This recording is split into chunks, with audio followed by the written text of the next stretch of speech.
despite what you might be thinking, these two circles are not equal. I repeat, these two circles are not equal. One is in fact larger than the other. What I need you to do is determine which one that is. So, please raise your hand if you believe the blue circle is larger than the red. All right. Please raise your hand if you believe the red circle is larger than the blue. All right, very good. Now, before I said anything about these two circles, what was your first instinct? Equal, right? Because they look equal. And the reason why they look equal is because, in fact, they are equal. These two circles are identical. Yet I got just about every one of you to raise your hand and say that they're not. So what do we learn? That you can be manipulated like that to believe in something that goes against your natural instinct. Just imagine as a child you're taught that the blue circle is larger than the red. If you say it enough times, you convince yourself that's the truth. If you're told the lie enough times, it becomes part of your reality. And if enough people are taught that lie, that the blue circle is larger than the red, well, now it becomes part of the culture. And if that culture then passes that misinformation along to the next generation, well, now it becomes tradition. And what we have to remember is that just because we have a tradition doesn't mean it's morally acceptable. Tradition and morality are not always the same. I mean, can you think of any traditions that we once had in the United States of America that we no longer have? That today we think back and that was immoral? Slavery, right? Less than 200 years ago. And that was a tradition. So the traditions we have today doesn't necessarily mean they're morally acceptable. And as we evolve as a culture, so do our traditions. Now, the Matrix is a story. It's a story. When told enough times to enough people, it becomes part of that culture. It becomes the tradition. And this story is being told over and over every day. In fact, if you believe the image on the carton is where you're getting your milk from, you're deceiving yourself. This is a fantasy. It only exists in your head. It's a blue pill fed to you by the industry to get you to buy their product. This is the Matrix, the lie we tell ourselves about where our food is coming from. The reality is far more disturbing. 90 to 95% of the milk, the meat, and the eggs that we consume in the United States are coming from these conditions. In fact, every year in the United States, 10 billion, right? 10 billion are being slaughtered for food. So what that works out to be is that every second in the United States, 300 animals are killed, just like that. So 300, 600, 900, 1,200. By the time I'm done talking today, there'll be over 1 million animals that have been slaughtered. And most of us don't even blink an eye. I mean, how is it possible that in the United States of America we can slaughter 300 animals every second and not question that? Because of the story we've been told. The story justifies the action. If you say it enough times, you actually convince yourself that's the truth. How many of you were taught as a child you need to eat meat to get protein? I mean, I know I was. How many of you were taught you need to drink cow's milk to get strong bones?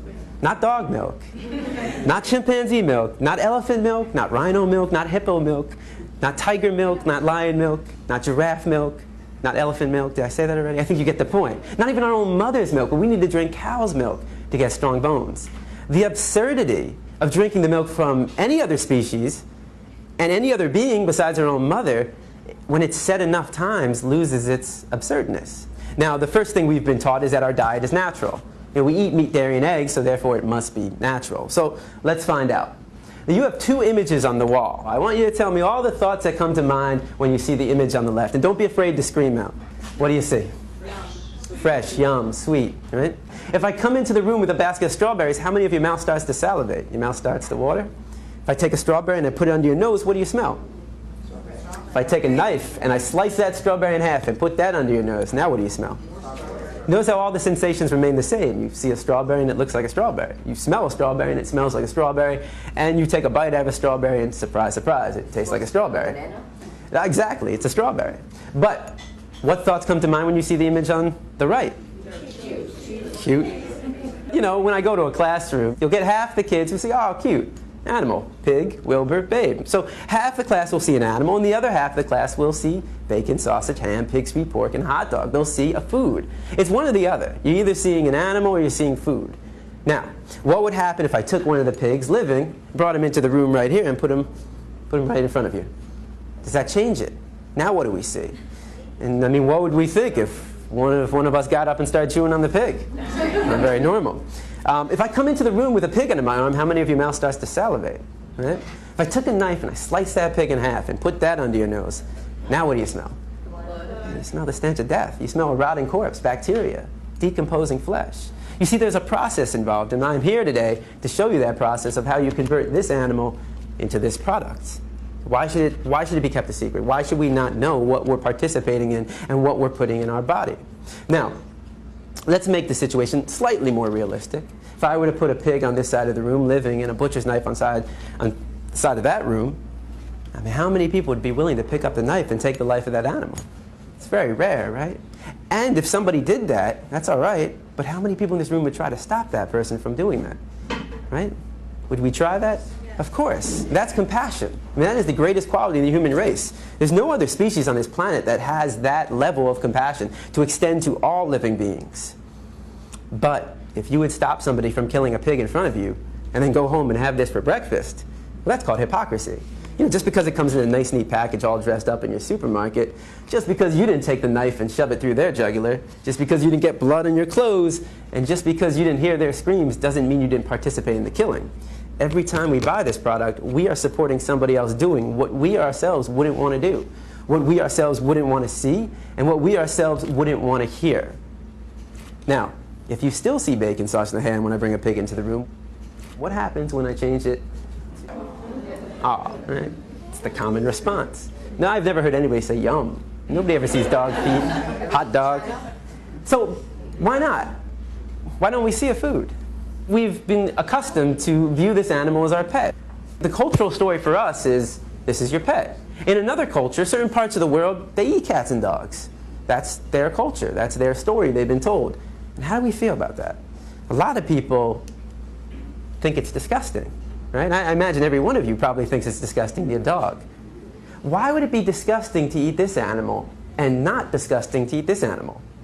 Why would it be wrong to eat this animal and right to eat this animal? And most importantly, why would it be wrong to kill this animal and right to kill this animal? Culture.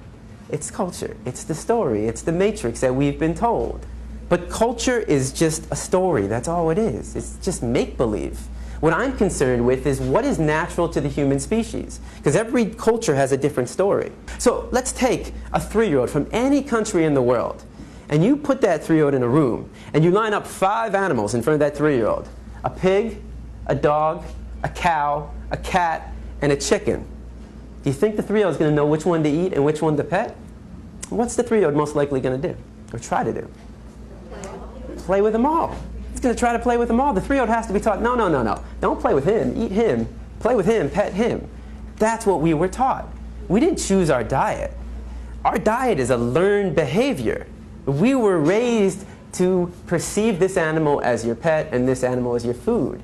If you don't walk outside right now and you saw somebody taking a baseball bat to a dog's head, what would you do? You take action. At the very least, you'd call the police because you recognize that as a violation of this animal's right to be free from harm. Now, if you were to walk outside right now and you saw somebody taking a baseball bat to a pig's head, would your emotional response not be the exact same thing?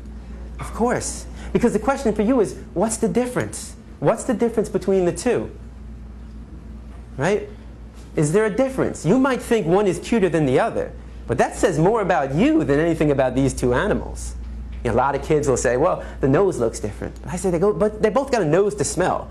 Some kids will say, well, he's got hooves and he's got paws. I say they both got feet to walk and run. Some kids say, well, his ears are going up and his ears are flappy. They both got 2 ears to hear. They both got 2 eyes to see. They both got a heart to beat and a mind to think. And the reason why we would take action for both of them is because we recognize the equality between them and not the difference. Any difference is insignificant. The similarities, though, are striking. We know they're equal, yet every time we sit down for a meal, we create that separation. We create that inequality.